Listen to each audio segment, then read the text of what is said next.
Oi pessoal, tudo bem com vocês? No vídeo de hoje eu vou mostrar os livros que eu li em abril e maio. Então, antes de começar o vídeo, eu queria pedir para vocês deixarem o like, se inscreverem no canal e ativarem o sininho para não perder nenhum vídeo novo. E que também me seguissem lá nas minhas redes sociais, que eu vou deixar aqui os meus perfis para vocês darem uma olhada lá depois. Então, bora lá pro vídeo.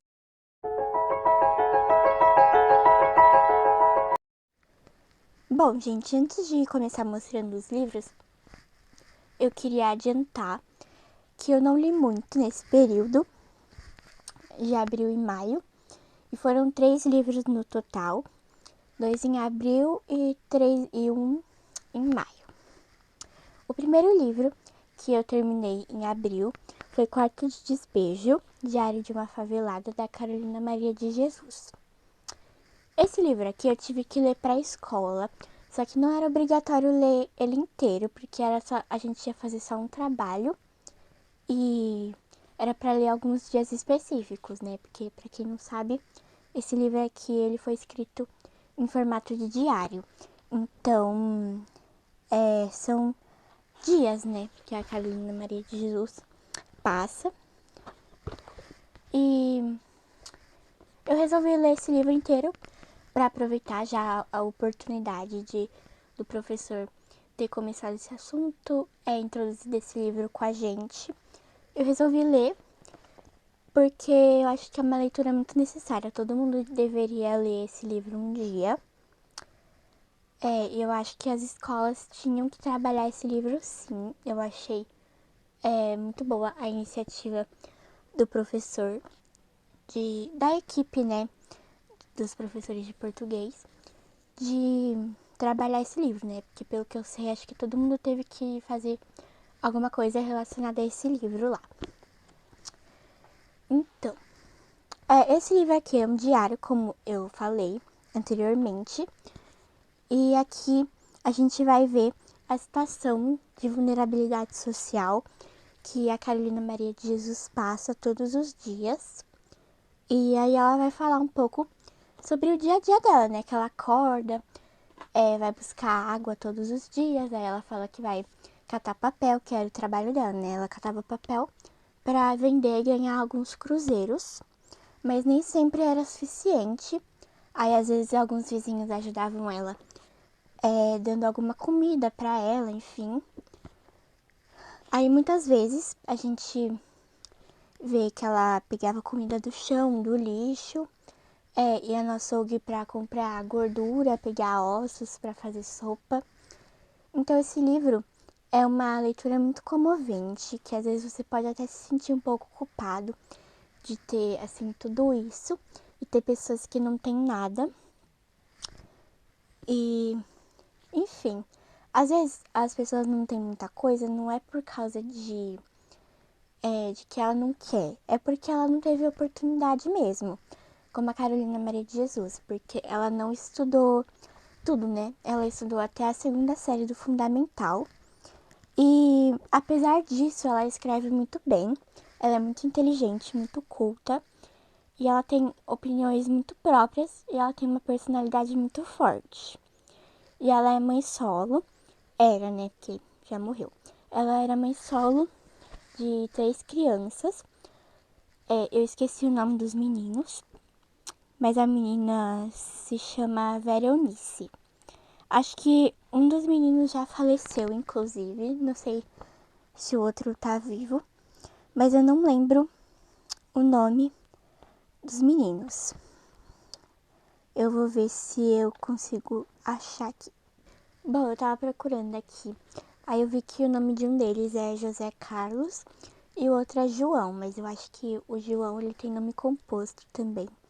Só que eu não lembro o outro nome. Aí se eu achar eu vou colocar aqui pra vocês. Então, basicamente, né, como eu falei, é um diário de uma mulher, mãe solo, que vivia em vulnerabilidade social.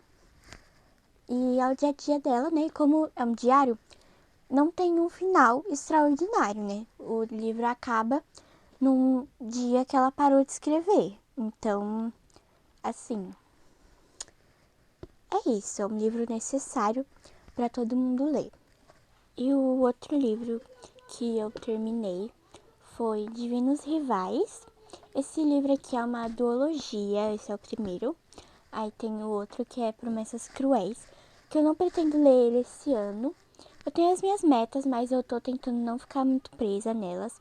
Apesar de todos os livros que eu tô lendo, basicamente, serem da meta, que eu estipulei, né? É só o da Carolina Maria, né, que eu tive que ler pra escola. Quer dizer, eu não tive, eu não precisava ter lido, mas eu quis. Esse daqui era da meta também. E o Promessas Cruéis eu comprei, né, esse ano. Então ele não estava na meta porque eu não tinha. Mas eu não tô com muita vontade de ler, porque tem outros livros que eu quero passar na frente. Mas pode ser que ano que vem, ou no final desse ano, eu leia ele.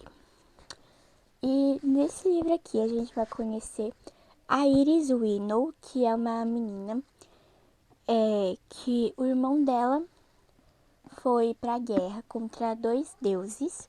Aí lá eles convidavam algumas pessoas para ficar do lado de algum desses deuses. E os deuses são Enva e Dacre. E o irmão dela, o Forrest, ele foi pra guerra apoiando a deusa Enva. Aí, como esse livro aqui ele é de fantasia, tem toda uma história sobrenatural em relação a esses deuses, todo um motivo pra ter essa guerra aí. Que eu não lembro muito bem, gente. Mas enfim. E já se passaram alguns meses que o irmão dela foi pra guerra, só que ela não tem notícias nenhuma dele. Ela não sabe se ele tá vivo, se ele tá morto, enfim. Aí todos os dias ela escreve cartas pro irmão dela, só que ela não as envia. Ela só coloca elas debaixo do armário, só que elas misteriosamente somem. Mas ela nunca tinha recebido uma resposta. Até que um dia ela recebe uma carta respondendo ela de uma pessoa totalmente desconhecida, de que não, essa pessoa, né, que recebe as cartas não é o irmão dela. Mas aí ela continua escrevendo para tentar saber mais sobre essa pessoa que recebeu cartas dela por tanto tempo, sabe tanto sobre ela e que ela não conhece essa pessoa, né? Mas o que ela não sabe é que ela conhece essa pessoa e o nome dessa pessoa é Roman Keith, que é o rival dela no trabalho dela, porque ela trabalha num jornal e aí os dois eles estão tentando concorrer à mesma vaga e ele é o rival dela, só que ela não tem noção nenhuma de que é ele que tá recebendo as cartas. Então esse livro é muito legal, eu gostei bastante dessa história, porque eu não tinha muitas experiências com fantasia, então eu me surpreendi, eu gostei. E aí tem todo um fundo histórico, né, fictício, claro, que é bem interessante de você ler.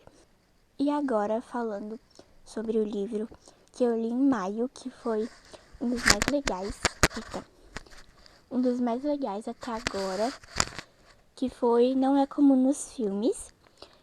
Esse livro aqui, ele é a continuação de Melhor do que nos Filmes, que foi um livro que eu li acho que em 2023.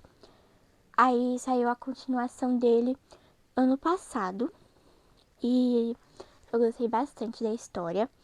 Muita gente não tem vontade de ler isso aqui, esse livro aqui, porque é a continuação da história do casal do primeiro livro, né? Que é a Liz e o Wes. Só que nesse livro aqui eles têm que se separar. O Wes termina com a Liz por causa de uma como é que fala? De um ocorrido na vida dele, né? Que ele não esperava. A vida dele virou de cabeça para baixo. Aí ele teve que terminar com a Liz. Eu entendo porque ele terminou com ela, só que eu acho que ele deveria ter sido mais claro na época que isso aconteceu. Mas eu entendo os motivos que ele teve para isso acontecer. E basicamente esse livro é o plano do Wes de reconquistar a Liz depois que a vida dele se reorganiza novamente. Porque o pai dele, infelizmente, ele morre. Aí ele tem que sair da faculdade, tem que ficar com a irmã dele, porque a mãe sofreu um estresse pós-traumático, né? Porque a mãe dele que viu o pai dele morrer na frente dela, então ela ficou muito mal. Então ele basicamente que teve que assumir tudo. A casa, a irmã, tudo, porque a mãe dele teve que sair de casa porque ela não tava aguentando mais. Então, eu gostei dessa história, eu gostei do livro, porque tá num ambiente universitário e também os personagens eles estão mais maduros do que no primeiro livro, né? Porque no primeiro livro eles estão no final do ensino médio e aqui eles já estão adultos e estão na faculdade. Então eles têm uns problemas mais assim maduros de adultos mesmo. Então eu gostei bastante de ver essa versão deles mais madura. Então, gente, esse foi o vídeo. Eu espero que vocês tenham gostado. Comentem aí embaixo se vocês gostaram dos livros que eu comentei hoje. E se vocês leriam algum desses algum dia. Um beijo pra vocês e até o próximo vídeo.